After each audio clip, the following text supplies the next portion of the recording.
Hello everyone, আসসালামু আলাইকুম। Sylheti channel থেকে আপনাদের সবাইকে স্বাগতম। আজ আমি পটাশের বীজ দিয়ে একটি রেসিপি রেডি করমু, আপনারা দেখাইমু। আমরা সিলেটি ভাষায় এটারে আমরা ফরাসের বিচি কই। আজ বড় মাছ বলতে আমি কারফু দিয়া রানলাম তেলাল মাছ ও কইতে আর আপনারা লগে দেখাইলাই কিলে আমি রেডি করলাম। প্রথমে আমি একটাই কড়াই বইলাম মাটির চুলায়, পরিমাণ মতো তেল দিলাম। দোকা তেলটা আমার একটু গরমই গেছে খুব বেশি। দোকা এখন আমি আপনারা চেষ্টা করবা আগুনটা কম রাখার। আমি আগুন একটু বেশি গেছে। এখন পেঁয়াজটা একটু লাড়িয়ে আমি পরিমাণ মতো লবণ দিলাইমু। লবণ দেওয়ার পরে দোকা একটু পেঁয়াজটা মরছে, এখন আমি দিলাইমু বাকি মশলা উপকরণগুলো। ও দোকা প্রথমে আমি হলুদ দিলাইলাম 2 চামচ, এরপরে দিলাইলাম মরিচ 3 চামচ, এরপরে বাখর আমি 2 চামচ।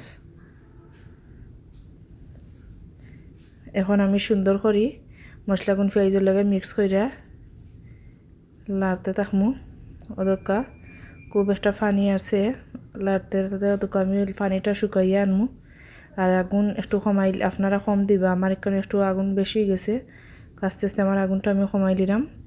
ওদকা আমার মশলাটা সিদ্ধ হয়ে গেছে, এখন আমি পরিমাণ মতো পানি দিলাম।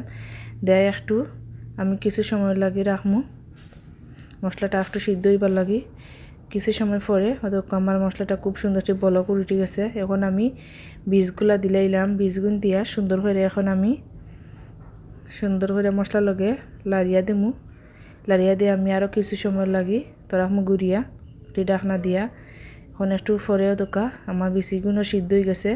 এটা বেশি সিদ্ধ জাল দেওয়া লাগে না। ওদেরকে আমি এখন মাছগুন দিলাইলাম, দিয়ে মাছটা দিয়ে এখন সুন্দর করিয়া আমি চাইলে আপনারা বাইজেও মাছ দিতে পারেন বা খাঁচাওয়ালা মাছ দিয়েও রাঁধতে পারেন, যে একটা আলাদা একটা স্বাদ থাকে।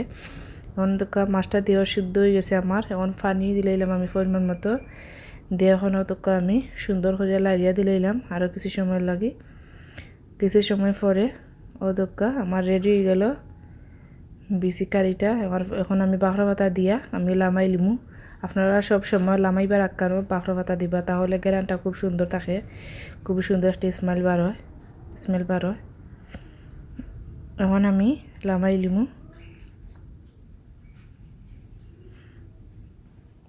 খুব সুন্দর এবং খুবই আকর্ষণীয় একটি কালার লাগে কারিটার মধ্যে। আপনারা সেম পজিশনে ওলা রাইন্দা দেখবা, খুবই অল্প সময়ে খুব সহজভাবে এই সিলেটি পদ্ধতিতে খুবই মজাদার একটি রেসিপি। আর আমার চ্যানেলটি লাইক ও শেয়ার ও সাবস্ক্রাইব করিয়া পাশে থাকবা, পুরা ভিডিওটা দেখবা। আর আপনারা সকল ভালো থাকবা। আল্লাহ হাফিজ।